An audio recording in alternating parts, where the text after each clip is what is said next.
ध्यान से।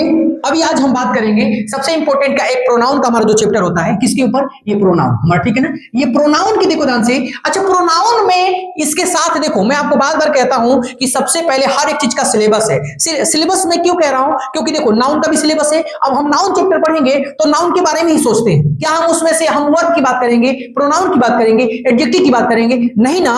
तो प्रोनाउन का तात्पर्य क्या होता है, थोड़ा सा देख लो ध्यान से। प्रोनाउन की यदि हम बात करते हैं तो एक ही चीज याद रखिएगा, जैसे इसका मतलब क्या ना,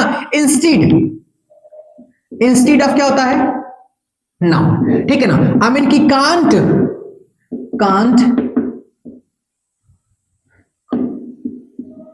कांट रिपीट नाउन, ठीक है ना। सिर्फ और सिर्फ इसका मतलब क्या होता है ना, कि नाउन का रिपीटेशन ना हो सके, और संज्ञा का मतलब कि नाउन के स्थान पे प्रोनाउन का प्रयोग करते हैं, ठीक है। और उसका तात्पर्य क्या होता है, क्योंकि हम एक ही वाक्य में ना कई बार नाउन को क्या कर सकते हैं, जैसे पैसेज हम लिखते हैं तो उसमें हम नाउन को रिपीट नहीं कर सकते हैं, ठीक है ना। जैसे हमारी एक बार हेडिंग दे दी जाती है, बाकी सब उस हेडिंग के अंतर्गत हम लोग क्या करते हैं, प्रोनाउन यूज करते हैं, ठीक है। लेकिन सबसे पहले मैं आपको बता दूं, यदि यहां पे मैं आपको बता दूं, यदि मैं यहां पे राम लिख रहा हूं, क्या लिख रहा हूं, सपोज यहां पे मैं क्या कर दिया, यदि मैं यहां पे राम लिख दिया, ठीक है, तो राम के इक्वल क्या सच में पूरे पार्ट ऑफ स्पीच से कौन से हमारे शब्द आएंगे, देखेंगे ध्यान से, ठीक है ना। एक नाउन तो ठीक ही है, मैं नाउन को यहां पे लिख दे रहा हूं, नाउन, उसके बाद क्या हो जाएगा हमारा, ये प्रोनाउन हो जाएगा, ठीक है। उसके बाद हम क्या करते हैं, वर्ब को कर लेते हैं, उधर हम क्या कर देंगे, एडजेक्टिव कर देंगे, ठीक है ना, एडजेक्टिव हो जाएगा। उसके बाद हमारा क्या हो जाएगा, ये एडवर्ब हो जाएगा। उसके बाद हमारा ये प्रीपोजिशन क्या हो जाएगा, ये प्रीपोजिशन हो जाएगा, ठीक है ना। उसके बाद हमारा क्या हो जाएगा, ये कंजक्शन, क्या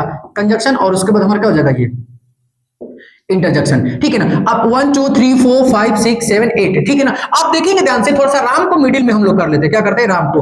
अब ये चीज देखा जाएगा कि राम के इक्वल कौन है। राम के इक्वल कहने का मतलब ये, सपोज लो, मान लो कि राम के इक्वल कौन होगा, कि राम के स्थान पे कौन आ सकता है इसमें से, ठीक है ना। राम का अर्थात हम यहाँ पे बता दे रहे हैं कि राम के बराबर कौन होगा, तो नाउन होगा, तो ये तो खुद नाउन है, तो हमको नाउन तो ठीक है ना।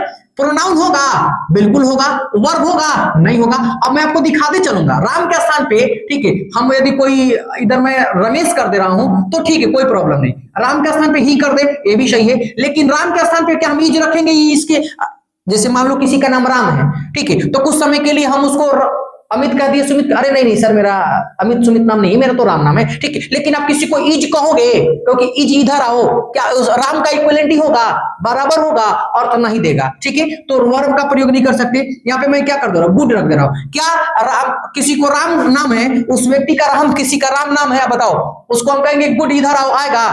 ये सब गुड किसका नाम होता है, नहीं होता। इसका मतलब कि यह राम के स्थान पे नहीं है। यहाँ पे मैं मान लो किसको मैं भेरी कहूंगा, किसी का नाम भेरी हो सकता है क्या, ये राम के इक्वल अर्थ देगा?